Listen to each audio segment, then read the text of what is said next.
Welcome back to news TV 84 break ਤੋਂ ਬਾਅਦ ਅਸੀਂ ਗੱਲਬਾਤ ਕਰਾਂਗੇ ਡਾਕਟਰ ਪ੍ਰਿਤਪਾਲ ਸਿੰਘ ਜੀ ਨਾਲ coordinator of American Gurdwara Prabandhak committee ਜਿਹੜੇ ਕਿ ਇਸ ਵੇਲੇ ਸਾਡਾ ਫੋਨ ਲਾਈਨ ਤੇ ਜੁੜ ਚੁੱਕੇ ਨੇ। ਜੀ ਵੀਰ ਜੀ ਵਾਹਿਗੁਰੂ ਜੀ ਕਾ ਖਾਲਸਾ ਵਾਹਿਗੁਰੂ ਜੀ ਕੀ ਫਤਿਹ। ਜੀ ਵਾਹਿਗੁਰੂ ਜੀ ਕਾ ਖਾਲਸਾ ਵਾਹਿਗੁਰੂ ਜੀ ਕੀ ਫਤਿਹ। ਵੀਰ ਜੀ ਤੁਹਾਨੂੰ ਅਸੀਂ ਅੱਜ ਵੱਖ ਰੀਸੈਂਟ ਮੁੱਦਿਆਂ ਦੇ ਉੱਪਰ ਗੱਲਬਾਤ ਕਰਾਂਗੇ। ਸਭ ਤੋਂ ਪਹਿਲਾਂ ਜਿਸ ਤਰ੍ਹਾਂ ਅੱਜ ਓਟਾਵਾ ਦੇ ਵਿੱਚ ਜਿਹੜੀ ਇੰਨੀ ਦੁਖਦਾਈ ਘਟਨਾ ਵਾਪਰੀ ਹੈ ਜਿਸ ਦੇ ਵਿੱਚ ਇੱਕ ਦਹਿਸ਼ਤਗਰਦ ਨੇ ਪ੍ਰੈਜ਼ੀਡੈਂਟ ਦੇ ਉੱਪਰ ਹਮਲਾ ਕਰਨ ਦੀ ਕੋਸ਼ਿਸ਼ ਕੀਤੀ ਹੈ, ਇਸ ਬਾਰੇ ਤੁਸੀਂ ਕੀ ਕਹਿਣਾ ਚਾਹੋਗੇ?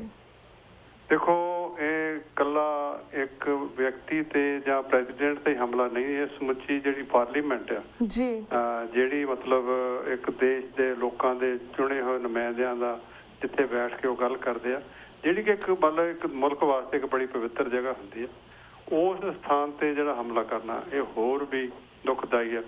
ਔਰ ਜਿਹੜਾ ਮਤਲਬ ਇੱਕ ਜਾਨ ਦਾ ਨੁਕਸਾਨ ਹੋਇਆ, ਜਿਹੜਾ ਪੁਲਿਸ ਅਫਸਰ ਜਿਹੜਾ ਗਾਰਡ ਕਰ ਰਿਹਾ ਸੀ ਉਹਦੇ ਪਰਿਵਾਰ ਦੇ ਨਾਲ ਵੀ ਸਾਨੂੰ ਬੜੀ ਡੂੰਘੀ ਹਮਦਰਦੀ ਹੈ।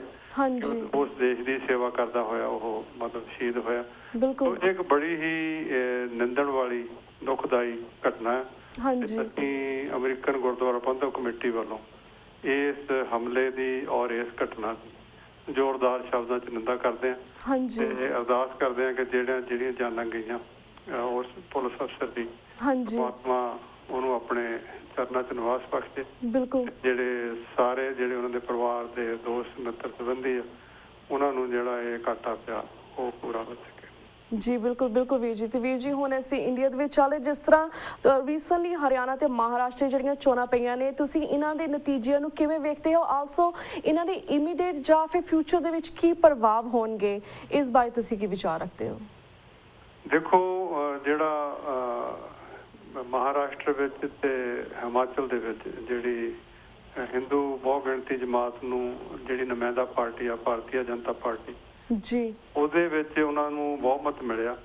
ਇੱਕ ਵੇਵ ਚੱਲੀ ਆ ਮੋਦੀ ਦੇ ਨਾਂ ਤੇ ਜਿਹਦੇ ਵਿੱਚ ਮਤਲਬ ਇਹਨਾਂ ਨੇ ਜਿਹੜੀਆਂ ਸੀਟਾਂ ਹੈਗੀਆਂ ਵੱਧ ਤੋਂ ਵੱਧ ਇਹਨਾਂ ਨੂੰ ਮਿਲੀਆਂ, ਪਰ ਇਹਦੇ ਘਟਨਾਕ੍ਰਮ ਪਿੱਛੇ ਜਾਣ ਦੀ ਲੋੜ ਆ ਭਈ ਅਜਿਹਾ ਕਿਉਂ ਹੋ ਰਿਹਾ। ਉਹਨਾਂ ਨੇ ਜਿਹੜਾ ਹਿੰਦੂ ਏਜੰਡਾ ਹੈਗਾ, ਜਿਹੜਾ ਮਤਲਬ ਭਾਰਤੀ ਜਨਸੰਘ ਦਾ ਭਾਰਤੀ ਜਨਤਾ ਪਾਰਟੀ ਦਾ ਜਿਹੜਾ ਮਤਲਬ ਰੈਡੀਕਲ ਹਿੰਦੂ ਏਜੰਡਾ ਹੈਗਾ, ਕਮਿਊਨਿਟੀ ਦੀ ਗੱਲ ਕਰਦਾ, ਉਹਨਾਂ ਨੇ ਉਭਾਰ ਕੇ ਚਾਹੇ ਉਹ ਜਿਹੜੇ ਲੋਕ ਸੀ ਪਹਿਲਾਂ ਉਹ ਕਿਸੇ ਵੀ ਪਾਰਟੀ ਦੇ ਵਿੱਚ ਸੀਗੇ ਉਹਨਾਂ ਨੂੰ ਇਹਨਾਂ ਨੇ ਮੈਂ ਸਮਝਦਾ ਬਰਗਲਾ ਕੇ ਉਸ ਏਜੰਡੇ ਦੇ ਥੱਲੇ ਲਿਆ ਕੇ ਲੋਕਾਂ ਨੂੰ ਛਲਾਵਾ ਦਿਖਾਇਆ ਹੈਗਾ, ਜਿਹਦੇ ਨਾਲ ਉਹਨਾਂ ਦੀਆਂ ਜਿਹੜੀਆਂ ਵੋਟਾਂ ਪ੍ਰਾਪਤ ਕਰਕੇ ਉਹਨਾਂ ਨੇ ਬਹੁਤ ਸੰਮਤੀ ਪ੍ਰਾਪਤ ਕੀਤੀ ਹੈ। ਮੈਂ ਸਮਝਦਾ ਹਿੰਦੁਸਤਾਨ ਵਾਸਤੇ ਇਹ ਇੱਕ ਬਹੁਤ ਮਤਲਬ ਨੀਵੇਂ ਜਾਣ ਵਾਲੀ, ਥੱਲੇ ਨੂੰ ਜਾਣ ਵਾਲੀ ਕੁਛ ਲੋਕ ਕਹਿੰਦੇ ਕਿ ਭਾਰਤੀ ਜਨਤਾ ਪਾਰਟੀ ਬੜੀ ਇਸ ਗੱਲ ਦੀ ਚੜ੍ਹਾਈ ਦੇ ਵਿੱਚ ਆ, ਪਰ ਐਕਚੁਅਲੀ ਜਿਹੜਾ ਹਿੰਦੁਸਤਾਨ ਦਾ ਜਿਹੜਾ ਨਕਸ਼ਾ ਆ ਉਹਦੇ ਉੱਤੇ ਜਿਹੜਾ ਇਹੋ ਹੋ ਰਿਹਾ, ਜੋ ਘਟਨਾਕ੍ਰਮ ਹੋ ਰਿਹਾ, ਉਹਨਾਂ ਵਾਸਤੇ ਇੱਕ ਬੜੀ ਇਹ ਮੰਦਭਾਗੀ ਘਟਨਾ ਹੋਏਗੀ ਫਿਊਚਰ ਵਿੱਚ ਕਿ ਜਿਹੜੀ ਮਤਲਬ ਰੈਡੀਕਲ ਜਿਹੜੀਆਂ ਸੰਸਥਾਵਾਂ ਹੈਗੀਆਂ, ਰੈਡੀਕਲ ਜਿਹੜੀਆਂ ਪਾਰਟੀਆਂ ਹੈਗੀਆਂ, ਇਹਨਾਂ ਦਾ ਕਿ ਏਜੰਡਾ ਹੀ ਸਿਰਫ ਹੈ ਕਿ ਇਹਨੂੰ ਹਿੰਦੂਆਈਜ਼ ਕਰਤਾ ਜਾਵੇ, ਇਹਨਾਂ ਦਾ ਪਾਕਿਸਤਾਨ ਕਰਦਾ ਜਾਵੇ, ਉਹ ਲੋਕ ਜਿਹੜੇ ਆ ਉਹ ਅੱਗੇ ਆ ਕੇ ਉਸ ਦੇਸ਼ ਦੀ ਜਿਹੜੀ ਹੈਗੀ ਆ ਉਹਦੇ ਰਾਜਨੀਤੀ ਜਾਂ ਜਿਹੜੀ ਮਤਲਬ ਸਰਕਾਰ ਦੀ ਵਾਗਡੋਰ ਆ ਉਹਨਾਂ ਦੇ ਔਰ ਹਿੰਦੁਸਤਾਨ ਦੇ ਲੋਕਾਂ ਵਾਸਤੇ ਆਉਣ ਵਾਲੇ ਸਮੇਂ ਵਿੱਚ ਜਿਨ੍ਹਾਂ 'ਚ 60% ਦੇ ਕਰੀਬ ਦਲਿਤ ਤੇ ਹੋਰ ਸਾਡੇ ਭਾਈਚਾਰੇ ਆ ਤੇ ਜਿਨ੍ਹਾਂ ਨੂੰ ਇਹਨਾਂ ਨੇ ਵਰਗਲਾ ਕੇ ਹਿੰਦੂਆਈ ਏਜੰਡੇ ਦੇ ਥੱਲੇ ਆਪਣੇ ਨਾਲ ਲਾਇਆ ਹੋਇਆ, ਉਹ ਆਉਣ ਵਾਲੇ ਸਮੇਂ 'ਚ ਇਹਦੇ ਰਿਜ਼ਲਟ ਦੇਖਣਗੇ ਕਿਤਨੇ ਖਤਰਨਾਕ ਹੋਣਗੇ। ਜੀ ਬਿਲਕੁਲ। ਤੇ ਵੀਰ ਜੀ ਨੈਕਸਟ ਕੁਐਸਚਨ ਤੇ ਇਸ ਤਰ੍ਹਾਂ ਵੇਰਵੇ ਦੇ ਨਾਲ ਵਿਚਾਰ ਜਾਣਨਾ ਚਾਹਾਂਗੇ, ਜਿਸ ਤਰ੍ਹਾਂ ਹਰਿਆਣਾ ਦੀਆਂ ਚੋਣਾਂ ਦੌਰਾਨ ਬੀਜੇਪੀ ਦੇ ਸਾਬਕਾ MP ਨਵਜੋਤ ਸਿੱਧੂ ਨੇ ਬਾਦਲਾਂ ਦੇ ਖਿਲਾਫ ਪੂਰੀ ਤਰ੍ਹਾਂ ਜ਼ਹਿਰ ਉਗਲਿਆ ਸੀ ਅਤੇ ਹੁਣ ਬੀਜੇਪੀ ਦੇ ਸੀਨੀਅਰ ਨੇਤਾ ਸ਼ਾਂਤਾ ਕੁਮਾਰ ਸਮੇਤ ਹੋਰ ਬੀਜੇਪੀ ਲੀਡਰਸ ਵੀ ਅਕਾਲੀਆਂ ਨੂੰ ਅੱਖਾਂ ਦਿਖਾ ਰਹੇ ਹਨ ਕਿ ਪੰਜਾਬ ਦੇ ਵਿੱਚ ਅਕਾਲੀ ਬੀਜੇਪੀ ਅਲਾਇੰਸ ਟੁੱਟਣ ਅਤੇ ਮਿਡ ਟਰਮ ਇਲੈਕਸ਼ਨ ਦੀਆਂ ਸੰਭਾਵਨਾਵਾਂ ਹਨ, ਤੁਹਾਡੇ ਖਿਆਲ ਦੇ ਨਾਲ? ਬੀਬਾ ਜੀ ਤੁਹਾਡਾ ਬੜਾ ਅੱਛਾ ਸਵਾਲ ਹੈ ਔਰ ਬਿਲਕੁਲ ਮੌਕੇ ਦੇ ਅਨੁਸਾਰ ਹੈ। ਇਸ ਗੱਲ ਦਾ ਜਿਹੜਾ ਜਵਾਬ ਹੈ, ਜੇ ਅਸੀਂ ਥੋੜਾ ਪਿੱਛੇ ਨੂੰ ਜਾਈਏ ਨਾ, ਇਹ ਇੱਕ ਐਸੀ ਕੌਮ ਦੇ ਨਾਲ, ਐਸੇ ਲੋਕਾਂ ਦੇ ਨਾਲ ਅਕਾਲੀਆਂ ਦੀ ਬੜੀ ਮਤਲਬ ਕਹਿਣਾ ਬੜੀ ਮੰਦਭਾਗੀ ਗੱਲ ਸੀ, ਇਹਨਾਂ ਦੀ ਬੜੀ ਬਦਕਿਸਮਤੀ ਮੈਂ ਸਮਝਦਾ ਇਹਨਾਂ ਨੇ ਇਹਨਾਂ ਲੋਕਾਂ ਦੇ ਨਾਲ ਅਲਾਇੰਸ ਕੀਤਾ, ਜਿਨ੍ਹਾਂ ਬਾਰੇ ਮਤਲਬ ਸ਼ਬਦ ਤਾਂ ਬੜਾ ਵੱਡਾ ਹੈ ਪਰ ਮੈਂ ਸਮਝਦਾ ਵੀ ਇਹ ਕਿਰਤਕਾਣ ਕਿਸਮ ਦੇ ਲੋਕ ਆ। ਜਦੋਂ ਵੀ ਇਹਨਾਂ ਦਾ ਹੱਥ ਥੋੜਾ ਜਿਹਾ ਉੱਤੇ ਹੋਇਆ। ਹਮੇਸ਼ਾ ਇਸ ਗੱਲ ਦੀ ਤਾਕ ਰਹਿੰਦੇ ਸਰੋਤਿਆਂ ਨੂੰ ਇਸ ਗੱਲ ਦਾ ਯਾਦ ਹੋਏਗਾ ਕਿ 1969 ਦੇ ਵਿੱਚ ਭਾਰਤੀ ਜਨਸੰਘ ਤੇ ਅਕਾਲੀ ਦਲ ਦੀ ਸਾਂਝੀ ਸਰਕਾਰ ਸੀ। ਉਦੋਂ ਅਕਾਲੀ ਦਲ ਨੇ ਪ੍ਰਪੋਜ਼ ਕੀਤਾ ਸੀ ਕਿ ਅਸੀਂ ਗੁਰੂ ਨਾਨਕ ਸਾਹਿਬ ਦੇ 500 ਸਾਲਾਂ ਦੇ ਉੱਪਰ ਇੱਕ ਉਹਨਾਂ ਦੇ ਨਾਂ ਤੇ ਯੂਨੀਵਰਸਿਟੀ ਬਣਾਉਣੀ ਚਾਹੁੰਦੇ ਹਾਂ।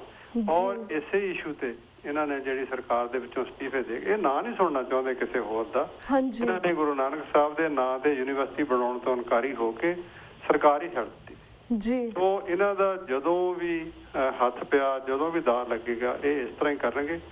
ਬਦਕਿਸਮਤੀ ਤੇ ਮੈਂ ਸਮਝਦਾ ਜਿਹੜੀ ਸਾਡੀ ਨਾਅਹਿਲ ਅਕਾਲੀ ਲੀਡਰਸ਼ਿਪ ਆ ਕਿ ਉਹਨਾਂ ਨੇ ਪਿਛਲੇ 35-40 ਸਾਲ ਤੋਂ ਅਜਿਹੇ ਫੈਸਲੇ ਕੀਤੇ। ਮਤਲਬ ਇਹ ਇਸ ਤਰ੍ਹਾਂ ਸੀ ਵੀ ਜਿਹੜਾ ਵੀ ਇਸ ਜਮਾਤ ਨਾਲ ਸੰਬੰਧਿਤ ਜਿਹੜੇ ਵੀ ਹਿੰਦੂ ਲੋਕ ਸਾਡੇ ਵੀਰ ਨੇ, ਚਾਹੇ ਉਹ ਕਾਂਗਰਸ ਬੈਠੇ ਨੇ, ਚਾਹੇ ਕਾਮਰੇਡਾਂ ਵਿੱਚ ਬੈਠੇ ਨੇ, ਚਾਹੇ ਜਨਸੰਘ, ਇਹਨਾਂ ਦਾ ਏਜੰਡਾ ਤਾਂ ਹੈ ਹੀ ਹੈ। ਇਹ ਇਹਨਾਂ ਦਾ ਜਿਹੜਾ ਸਿੰਗਲ ਪੁਆਇੰਟ ਏਜੰਡਾ ਆ ਕਿ ਜਿਹੜੀਆਂ ਧਾਰਮਿਕ ਘੱਟ ਗਿਣਤੀਆਂ ਔਰ ਪਿਛਲੇ 45-50 ਸਾਲ 'ਚ ਖਾਸ ਤੌਰ ਤੇ ਜਿਸ ਤਰ੍ਹਾਂ ਹਰ ਪਾਰਟੀ ਨੇ ਸਿੱਖਾਂ ਨੂੰ ਹਿੱਟ ਕਰਨ ਦੀ ਕੋਸ਼ਿਸ਼ ਕੀਤੀ ਆ, ਉਹਦੀਆਂ ਮਿਸਾਲਾਂ ਸਾਡੇ ਸਾਹਮਣੇ ਆ। ਔਰ ਸਾਨੂੰ ਆਉਣ ਵਾਲੇ ਸਮੇਂ 'ਚ ਸਾਨੂੰ ਤਾਂ ਮੇਰਾ ਮਤਲਬ ਸਿੱਖਾਂ ਨੂੰ ਦੇਖੋ 1947 ਦੇ ਵਿੱਚ ਅਸੀਂ ਉੱਜੜ ਕੇ ਇੱਧਰ ਆ ਗਏ। ਇੱਥੋਂ ਐਸੇ ਪੈਰ ਇੱਕ ਵਾਰੀ ਖਾੜੇ 1984 ਦੇ ਵਿੱਚ ਸਾਡਾ ਇਹਨਾਂ ਨੇ ਬੜਾ ਨੁਕਸਾਨ ਕੀਤਾ। ਔਰ ਹੁਣ ਉਸ ਪੰਜਾਬ ਦੀ ਧਰਤੀ ਤੋਂ ਵੀ ਹੌਲੀ ਹੌਲੀ ਜਿਹੜੇ ਹੈਗੇ ਸਾਡੇ ਪੈਰ ਆ ਉੱਪੜ ਰਹੇ ਆ। ਜਿੱਥੇ ਕਦੀ ਕੋਈ ਪੰਜਾਬੀ ਸੂਬੇ ਦੇ ਨਾਂ ਤੇ ਅਕਾਲੀਆਂ ਨੇ ਜਾਂ ਸਿੱਖਾਂ ਨੇ ਰਾਜ ਕਰਕੇ ਇਸ ਨੂੰ ਬਣਾਉਣ ਦੀ ਕੋਸ਼ਿਸ਼ ਕੀਤੀ ਸੀ। ਮੈਂ ਸਮਝਦਾ ਆਉਣ ਵਾਲਾ ਸਮਾਂ ਜਿਹੜਾ ਹੈਗਾ ਸਾਡੇ ਵਾਸਤੇ ਇੱਕ ਬੜਾ ਚਿੰਤਾ ਭਰਿਆ ਹੈਗਾ। ਪਰ ਜੇ ਸਿੱਖ ਲੀਡਰਸ਼ਿਪ, ਮੈਂ ਕਹਿੰਦਾ ਸਿੱਖ ਲੀਡਰਸ਼ਿਪ ਉਹ ਕਿਸੇ ਵੀ ਪਾਰਟੀ 'ਚ ਹੋ ਸਕਦੀ ਆ। ਇਹ ਸਿੱਖ ਲੀਡਰਸ਼ਿਪ ਇਕੱਠੇ ਹੋ ਕੇ ਜਿਹੜੀ ਇਹ ਨਵੀਂ ਤਾਕਤ ਉੱਭਰ ਰਹੀ ਆ, ਨਵੇਂ ਲੋਕ ਸਾਹਮਣੇ ਆ ਰਹੇ, ਅਗਰ ਇਹਨਾਂ ਦਾ ਅਸੀਂ ਕੋਈ ਸੋਚੀ ਸਮਝੀ ਸਕੀਮ ਦੇ ਤਹਿਤ ਇਹਨਾਂ ਦਾ ਮੁਕਾਬਲਾ ਕਰ ਸਕੀਏ ਤਾਂ ਕਮ ਸੇ ਕਮ ਜਿਹੜਾ ਪੰਜਾਬ ਆ ਇਹ ਰੈਡੀਕਲ ਲੋਕਾਂ ਦੇ ਹੱਥਾਂ ਜਾਣ ਤੋਂ ਬਚ ਜਾਏਗਾ। ਔਰ ਖਾਸ ਕਰਕੇ ਇਹਦੇ ਜਿਹੜੇ ਰਿਜ਼ਲਟ ਹੈਗੇ ਆ ਇਸ ਭਗਵਾਂ ਕਰਨ ਦੇ, ਉਹ ਆਮ ਜਿਹੜੀਆਂ ਘੱਟ ਗਿਣਤੀਆਂ ਤੇ ਖਾਸ ਤੌਰ ਸਿੱਖਾਂ ਵਾਸਤੇ ਇਹ ਬਹੁਤ ਖਤਰਨਾਕ ਹੋਣਗੇ ਔਰ ਬੜੇ ਘਾਤਕ ਹੋਣਗੇ। ਜੀ ਤੇ ਵੀਰ ਜੀ ਅਸੀਂ ਥੋੜਾ ਜਿਹਾ ਹੋਰ ਡੀਪਲੀ ਇਸ ਕੁਐਸਚਨ ਦੇ ਬਾਰੇ ਤੁਹਾਡੇ ਵਿਚਾਰ ਜਾਣਨਾ ਚਾਹਾਂਗੇ। ਜਿਸ ਤਰ੍ਹਾਂ ਹੁਣ ਓਟਾਵਾ ਦੇ ਵਿੱਚ ਹੇਟ ਕ੍ਰਾਈਮ ਜਿਸ ਤਰ੍ਹਾਂ ਹੋਇਆ ਵਾ, ਪਹਿਲਾਂ 9/11 ਹੋਇਆ ਸੀ, ਉਸ ਤੋਂ ਬਾਅਦ ਕਾਫੀ ਸਿੱਖਾਂ ਨੇ ਸਫਰ ਕੀਤਾ ਸੀ। 13 ਸਾਲ ਹੋ ਗਏ ਨੇ, ਹਜੇ ਤੱਕ ਅਸੀਂ ਹੇਟ ਕ੍ਰਾਈਮ ਥਰੂ ਜਾ ਰਹੇ ਹਾਂ। ਓਟਾਵਾ ਦੇ ਵਿੱਚ ਹੋਇਆ, mostly American and Canadian will be affected by that. ਅਸੀਂ ਕਾਫੀ ਪ੍ਰਭਾਵਿਤ ਹੋਵਾਂਗੇ, ਅਮਰੀਕਾ ਦੇ ਸਿੱਖ ਜਾਂ ਫਿਰ ਕੈਨੇਡਾ ਦੇ ਸਿੱਖ। ਔਰ ਇੰਡੀਆ ਦੇ ਵਿੱਚ ਜਿਹੜੀ ਹੁਣ ਬੀਜੇਪੀ ਦੀ ਪਾਰਟੀ ਹੈ ਇਹ ਜਿੱਤੀ ਜਾ ਰਹੀ ਹੈ, ਉਹ ਐਂਟੀ ਸਿੱਖ ਪਾਰਟੀ ਹੈ। So where do we stand, what do we need to do? ਸਾਨੂੰ ਕਿਸ ਤਰ੍ਹਾਂ ਦਾ ਹੁਣ ਅਸੀਂ ਆਪਣੇ ਕਿਸ ਤਰ੍ਹਾਂ ਸਟਰੋਂਗ ਬਣਾਈਏ? what we need to do next? Pippa ਜੀ ਦੇਖੋ, ਇੱਥੇ ਪਿਛਲੇ ਜਦੋਂ ਤੋਂ ਵੀ 9/11 ਤੋਂ ਬਾਅਦ ਇੱਥੇ ਜਿਹੜੀਆਂ ਸਿੱਖ ਜਥੇਬੰਦੀਆਂ, ਸਿੱਖ ਕੋਲੀਸ਼ਨ, ਯੂਨਾਈਟਿਡ ਸਿੱਖ ਅਤੇ ਅਸੀਂ ਵੀ ਅਮਰੀਕਨ ਗੁਰਦੁਆਰਾ ਪ੍ਰਬੰਧਕ ਕਮੇਟੀ ਵੱਲੋਂ ਹੋਰ ਵੀ ਜਿਹੜੀਆਂ ਸੁਹਿਰਦ ਜਥੇਬੰਦੀਆਂ, ਅਸੀਂ ਮਿਲ ਕੇ ਪਿਛਲੇ 10-12 ਸਾਲ ਵਿਹਲੇ ਨਹੀਂ ਬੈਠੇ ਹੈਗੇ। ਸਾਰਿਆਂ ਨੇ ਯਤਨ ਕੀਤਾ ਕਿ ਜਿਹੜੀ ਆਪਣੀ ਆਇਡੈਂਟੀਟੀ ਦੀ ਗੱਲ ਹੈ ਉਹ ਕੀਤੀ ਜਾਵੇ। ਹੁਣ ਅੱਜ ਦੀਆਂ ਜਿਹੜੀਆਂ ਖਬਰਾਂ ਦੱਸ ਰਹੀਆਂ ਵੀ ਉਹ ਹੈ ਤਾਂ ਭਾਵੇਂ ਕੋਈ ਇੱਥੋਂ ਦੇ ਰਹਿਣ ਵਾਲਾ, ਪਰ ਉਸਨੇ ਆਪਣਾ ਧਰਮ ਤਬਦੀਲ ਕੀਤਾ ਹੋਇਆ।